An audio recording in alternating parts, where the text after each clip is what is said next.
जैसा कि थंबनेल आपने देखा है, investigative project of chemistry. CBSE class 11th और 12th में केमिस्ट्री में प्रोजेक्ट दिया जाता है। बच्चों के डाउट्स रहते हैं कि उसको किस तरीके से प्रिपेयर किया जाए, कौन कौन से टॉपिक्स हो सकते हैं। तो आज सब कुछ इस वीडियो में हम जानेंगे। पहले बात करते हैं क्लास 11th। क्लास 11th में कौन कौन से टॉपिक्स पॉसिबल हैं या उसके अलावा भी क्या टॉपिक्स हो सकते हैं, इसको देख लेते हैं। तो ये जो है टॉपिक्स जितने भी वो क्लास 11th के लिए हैं। Checking the bacterial contamination in the drinking water by testing sulphide ions, ठीक है ना। Study of methods of purification of water, testing of hardness, presence of ions, fluorides, chlorides and depending upon the regional variation in the drinking water and study of causes of presence of these ions। Okay, तो ये भी एक topic रहेगा। Investigation of the foaming capacity of different washing soaps and the effect of addition of the sodium carbonate on it. तो ये भी है topic. Study of acidity of different samples of tea leaves. अब देखिए, ये topics जो लिए गए हैं ये पहले के टॉपिक्स हैं। पहले का मतलब जब कोरोना से पहले जो सिलेबस था तो वो फुल सिलेबस हुआ करता था। इसके बाद से क्या हुआ, कुछ सिलेबस डिडक्शन हुआ है। तो जैसे जैसे सिलेबस डिडक्शन हुआ है तो जो चैप्टर्स आपके नहीं हैं उन टॉपिक्स को यहाँ से हटा सकते हैं, ठीक है। जो आपके सिलेबस में टॉपिक्स चैप्टर्स हैं, ठीक है ना, उन चैप्टर्स से ही टॉपिक्स को सिलेक्ट करें। कोशिश यही रखें कि उन चैप्टर्स से ही टॉपिक्स कवर अप हों। इसके अलावा जो है सीबीएसई ने साफ साफ यहाँ पर लिखा हुआ है सिलेबस में कि any other investigative project which involves about the 10 periods of work can be chosen with the approval of the teacher, ठीक है। जो भी आपका टीचर है उसकी हेल्प से जो है ना, उसकी अप्रूवल से आप जो है कोई भी अदर इन्वेस्टिगेटिव प्रोजेक्ट का टॉपिक ले सकते हैं, ठीक है। तो ये भी उसने साफ साफ बोला है। तो इन चैप्टर्स के अलावा भी अगर कोई टॉपिक आपको आपका टीचर प्रोवाइड करता है तो उस पर भी आप वर्क कर सकते हैं, ठीक है। तो ये 11th के मैंने कुछ टॉपिक्स यहाँ पर फॉर सिंपल दे दिए हैं। अब उसके बाद हम बात करते हैं क्लास 12th के टॉपिक्स की। तो क्लास 12th में देख लीजिए इस तरीके के टॉपिक्स हो सकते हैं। Study of the presence of the oxalate ion in guava fruit at different stages of ripening, ठीक है। तो ये टॉपिक बहुत ही अच्छा टॉपिक है। Study of the casein present in the different sample of milk, ठीक है, ये भी बहुत अच्छा टॉपिक है।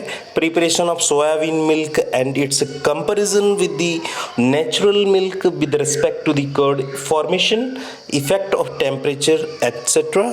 तो ये भी एक अच्छा टॉपिक है। Study of the effect of the potassium bisulphate, ठीक है ना। तो ये बहुत सारे टॉपिक्स यहाँ पर हैं और सारे ही अच्छे टॉपिक्स हैं। इसके अलावा जो है ना 12th में भी यही बोला गया है, इन्वेस्टिगेटिव प्रोजेक्ट को आप सेलेक्ट कर सकते हैं, ठीक है। जो अप्रूवल ऑफ द टीचर, जो भी आपका टीचर है उसके अप्रूवल से आप अदर टॉपिक जो है सेलेक्ट कर सकते हैं। तो ये मैंने बहुत सारे सैम्पल्स दे दिए हैं। अब हम जो यहाँ पर पर्टिकुलर ये तो टॉपिक्स थे कि प्रोजेक्ट हम किस पर बनाएं, कौन कौन से टॉपिक से क्या हम सेलेक्ट करें, ठीक है। अब उसके अलावा हम बात करेंगे, यहाँ पर मैं एक टॉपिक उठा रहा हूँ क्लास 12th का, study of the casein present in the different samples of milk, ठीक है। ये वाला जो है ये प्रोजेक्ट, अगर मान लीजिए इस टॉपिक पर आपको प्रोजेक्ट बनाना है तो प्रोजेक्ट की फाइल किस तरीके की होगी, कितने पेजेस की होगी। बच्चों के बहुत सारे क्वेश्चंस रहते हैं कि कितने पेजेस की अगर बनाए हम, ठीक है ना। तो पेजेस को वो काउंट करते रहते हैं। तो पेजेस की अगर बात करते हैं तो मैक्सिमम पेजेस जो होते हैं वो 15 पेजेस से ज़्यादा पेजेस में आपका प्रोजेक्ट नहीं होना चाहिए, ठीक है। अप टू 15 पेजेस जो हैं वो एनफ हो जाते हैं, आपका प्रोजेक्ट उतने में कंप्लीट हो जाता है। Got it. तो हमने यहाँ पर उठाया है study of casein present in the different samples of milk class 12th के लिए। वही 11th के लिए उसी फॉर्मेट में आपको लिखना है, ठीक है। किन की चीज़ों को आपको लिखते जाना है, ठीक है। तो जानते हैं। तो सबसे पहले तो सबसे पहला जो पेज होता है फ्रंट पेज जिसको कहते हैं, तो वो जो आपका रहेगा कुछ इस तरीके का रहता है, जिसमें आप क्या करते हैं, सबसे पहले आप राइट करते हैं जो भी आपका टॉपिक मिला है उसको राइट कर दीजिए, और बाई प्रिपेयर्ड बाई यानी, ठीक है ना। यहाँ पर जो है स्टूडेंट आप अपना नाम लिखा राइट करेंगे, और यहाँ पर रोल नंबर लिखा जाएगा। देखिए यहाँ पर जो रोल नंबर है क्लास 12th के लिए वो बोर्ड का रोल नंबर रहेगा, ठीक है। बोर्ड रोल नंबर यानी अभी जब भी आप अगर इसको पहले बना लेते हैं तो इसको आप क्या करेंगे, अभी ब्लैंक छोड़ेंगे। फाइनल में जब सबमिट किया जाता है तो जब आपका प्रैक्टिकल एग्जामिनेशन होता है, एक्सटर्नल एग्जामिनर प्रैक्टिकल लेने आता है, उससे पहले आपको रोल नंबर्स बता दिए जाते हैं। उसी समय आप क्या करेंगे, इस रोल नंबर को यहाँ पर फिल कर लेंगे, ये बोर्ड रोल नंबर होना चाहिए। Got it. 11th क्लास के लिए अपना क्लास का जो भी रोल नंबर है वो राइट कर लेंगे। सबमिटेड टू में यहाँ पर जो लिखा जाएगा, ठीक है ना, यहाँ पर स्कूल का नाम राइट किया जाएगा, ठीक है। सबमिटेड टू यहाँ पर बात करते हैं तो सबमिटेड टू में यहाँ पर स्कूल का नेम, जो भी आपका स्कूल है उस स्कूल का नाम यहाँ पर राइट करेंगे, ठीक है। और बाकी सारी चीज़ें जो यहाँ पर लिखी हुई हैं वही राइट करेंगे उसी तरीके से। Got it. फिर इसके बाद बात करते हैं यहाँ पर लास्ट में जो है ना क्लास, और यहाँ पर जो है सेशन राइट कर लिया जाएगा, किस सेशन के लिए आपने वर्क किया हुआ है, ठीक है। तो जो भी सेशन रहेगा वो सेशन आप राइट कर लेंगे। तो ये पहला पेज रहता है और बहुत इंपॉर्टेंट, ये बहुत ही ज़्यादा इफेक्टिव होना चाहिए। इससे भी ज़्यादा आप इसको डेकोरेट कर सकते हैं, ठीक है, जैसा ये दिया गया है, इससे भी ज़्यादा आप डेकोरेट कर सकते हैं। ये बच्चे की क्रिएटिविटी पर डिपेंड करता है वो किस तरीके से इसको डेकोरेट करता है। फिर दूसरा पेज जो रहता है वो रहता है कंटेंट का, जिसमें आप क्या करेंगे, जो भी उस प्रोजेक्ट में राइट करेंगे तो एक बिल्कुल कंटेंट आप राइट करेंगे कि आपने किस किस चीज़ को उसमें करने वाले हैं।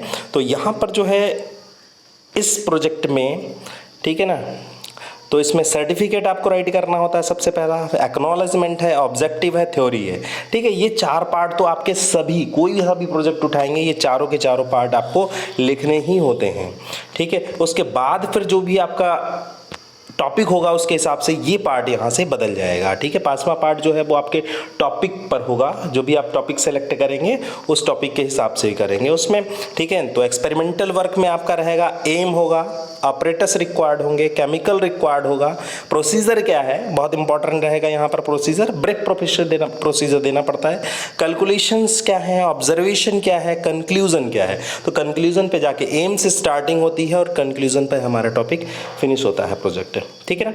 तो इस तरीके से आप 1 बाय 1 देखते हैं कि सर्टिफिकेट कैसा होता है, ठीक है। तो सर्टिफिकेट देखते हैं किस तरीके का होता है, कुछ इस तरीके का सर्टिफिकेट बनाया जाता है, ठीक है। इस पेज को आप देख लीजिए। तो इसमें जो है सबसे पहले यहाँ पर राइट किया जाता है टॉप पर जो name of the your teacher, जैसे यहाँ पर मिस्टर, तो ये जो है केमिस्ट्री लेक्चरर हैं, ठीक है, HOD केमिस्ट्री यहाँ पर राइट कर सकते हैं। और फिर जस्ट इसके नीचे यहाँ पर जो मैंने ये लिखा हुआ है यहाँ पर आप स्कूल का नेम राइट करेंगे, ठीक है। तो यहाँ पर आप स्कूल का नेम राइट कर लेंगे कि स्कूल का नेम क्या है, ठीक है, यहाँ पर स्कूल का नेम। फिर उसके बाद सर्टिफिकेट में जो लिखा जाता है, this to certify that the chemistry project written, ठीक है। यहाँ पर जो है टॉपिक है शायद study of the casein present in the different sample of milk, तो ये टॉपिक रहेगा। Has carefully successfully completed by, ठीक है। और यहाँ पर स्टूडेंट अपना नाम राइट करेगा, यहाँ पर स्टूडेंट अपना नाम राइट करेगा, ठीक है। और under the guidance of the supervision of Prince, ठीक है ना, ये सारी चीज़ें हैं। Partial fulfilment of curriculum of a Central Board of Secondary Education leading to the award of annual examination of the year का मतलब यहाँ पर जो है वो सेशन राइट आपको करना पड़ेगा, ठीक है। फिर उसके बाद यहाँ पर जो लिखा जाता है, जैसे इन्होंने तो HOD केमिस्ट्री राइट कर दिया, यहाँ पर आप राइट करेंगे इंटरनल एग्जामिनर, ठीक है ना। यहाँ पर HOD केमिस्ट्री की जगह आप राइट कर, ये भी लिखा रहने दीजिए, इसके नीचे और राइट कर देंगे इंटरनल एग्जामिनर, यानी जो आपका सब्जेक्ट टीचर रहता है वो इंटरनल एग्जामिनर होता है। तो यहाँ पर आप इंटरनल एग्जामिनर राइट करेंगे। फिर यहाँ पर सिग्नेचर ऑफ द प्रिंसिपल के सिग्नेचर होते हैं, और यहाँ पर जो लिखा है सिग्नेचर ऑफ एग्जामिनर की जगह यहाँ पर आप राइट करेंगे सिग्नेचर ऑफ एक्सटर्नल एग्जामिनर, ठीक है ना। ये एक्सटर्नल हो जाएंगे, यहाँ पर इंटरनल एग्जामिनर, दोनों के साइन होते हैं। इंटरनल एग्जामिनर जो कि आपका सब्जेक्ट टीचर होता है, और एक्सटर्नल एग्जामिनर जो अपॉइंट किया जाता है CBSE द्वारा। Got it. तो ये रहता है, बहुत इंपॉर्टेंट है ये पेज, ठीक है, क्योंकि इसी पेज पर आपके एक्सटर्नल एग्जामिनर के साइन होते हैं। फिर नेक्स्ट पेज जो आता है वो आता है एक्नॉलेजमेंट का। एक्नॉलेजमेंट में आपको इस तरीके से राइट करना होता है, we would like to sincerely and profusely thanks to my chemistry teacher का नाम राइट कर दीजिएगा, एंड पेरेंट्स, ठीक है, ये सारी चीज़ें देख लीजिएगा आप, इसको आप नोट कर लीजिएगा।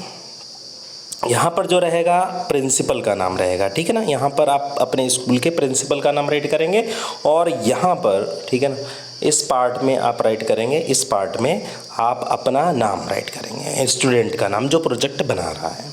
Got it? तो इस तरीके से आपके जो है एक्नॉलेजमेंट का पार्ट हो जाता है, करेक्ट। एक्नॉलेजमेंट के बाद जो आपका नेक्स्ट टॉपिक रहता है वो अब एक्सपेरिमेंटल वर्क स्टार्ट हो जाता है। तो यहाँ पर सबसे पहला पेज बनाते हैं ऑब्जेक्टिव का, ठीक है। तो यहाँ पर ऑब्जेक्टिव में आप जो है वो टॉपिक ही राइट कर देते हैं पूरे पेज पर, बढ़िया से डेकोरेट, जितना अच्छा हो सके तो डेकोरेट करिए, अपनी क्रिएटिविटी को यहाँ पर दिखाइए। The objective of the project is to study the quantity of casein present in the different samples of milk, यानी टॉपिक जो भी आपको प्रोवाइड किया है वो ऑब्जेक्टिव होता है। बट फिर इसके बाद जो नेक्स्ट पेज रहता है वो रहता है थ्योरी का, ठीक है। इसमें आप थ्योरी में राइट करते हैं, देखिए यहाँ पर बहुत सारी चीज़ें इसमें लिखी गई हैं, ठीक है, और सोर्सेज वगैरह, यानी थ्योरी पार्ट में बस थोड़ा सा जो है उसके बारे में बता दिया जाता है, जो भी आपका टॉपिक है, केसिन क्या है, ठीक है, ये सारी चीज़ें यहाँ पर लिखी हुई हैं, इसको आप पढ़ लीजिएगा। फिर एक्सपेरिमेंटल एम, अब करना क्या होता है, किस तरीके से हम इसको फाइंड आउट करते हैं। तो एक्सपेरिमेंटल एम की अगर बात करते हैं तो study of casein present in the different samples of milk. तो ऑपरेटस यहाँ पर लिखा हुआ है कि क्या क्या हमें लेना है, बीकर है, फिल्टर पेपर है, वेट बॉक्स है, ठीक है, और फनल है, 1% एसिटिक एसिड है सॉल्यूशन, ठीक है। तो इस तरीके से हैं सारी। केमिकल रिक्वायर्ड कौन से, ठीक है ना, तो केमिकल में यहाँ पर जो सैंपल ही लिख दिए हैं ये बच्चे ने। तो सैंपल आपके हैं बफेलो का मिल्क, देखिए सैंपल कहाँ से कलेक्ट किए गए, बफेलो का मिल्क लिया, गोट का मिल्क लिया गया है, ठीक है, और 2 ही लिए हैं इस बच्चे ने, क्या, चलिए इसके अलावा जो है काऊ मिल्क भी ले सकते हैं, ठीक है ना। प्रोसीजर की अगर बात करते हैं तो देखिए करना क्या होता है इसमें इस तरीके से, ठीक है, बीकर लेना है 200 ml मिल्क, ठीक है। इसको तो मैं समझाना ये नहीं चाह रहा हूँ कि इसको किस तरीके से, मैं तो राइटिंग यहाँ पर बता रहा हूँ किस तरीके से आपको राइट करना है। तो नेक्स्ट स्टेप रहता है प्रोसीजर, ठीक है। तो यहाँ पर जो है बच्चे ने प्रोसीजर लिखा हुआ है ये, तो इस तरीके से आपको राइट करना है। फिर उसके बाद कैलकुलेशन करनी होती है, ये देखिए कैलकुलेशन है, ठीक है। तो यहाँ पर परसेंटेज निकाला गया है, बफेलो का मिल्क में है, काऊ का भी मिल्क लिया है इस बच्चे, गोट का मिल्क है, ठीक है। तो इन तीनों में 3 सैंपल्स लिए थे। और फिर इसके बाद ऑब्जर्वेशन टेबल इस तरीके से बना दी जाएगी। और फिर नेक्स्ट जो है ऑब्जर्वेशन टेबल के बाद यहाँ पर जो रहेगा वो कंक्लूज़न रहेगा, कि कंक्लूज़न क्या रहा है, ठीक है, कि तो इस तरीके से हमारा प्रोजेक्ट यहाँ पर फिनिश हो जाएगा, ठीक है। उम्मीद करता हूँ आपको ये वीडियो बहुत ही सपोर्टिव रहेगा, आपको प्रैक्टिकल में मार्क्स दिलाने के लिए बहुत ही ज़्यादा सपोर्टिव रहेगा। Okay, thank you.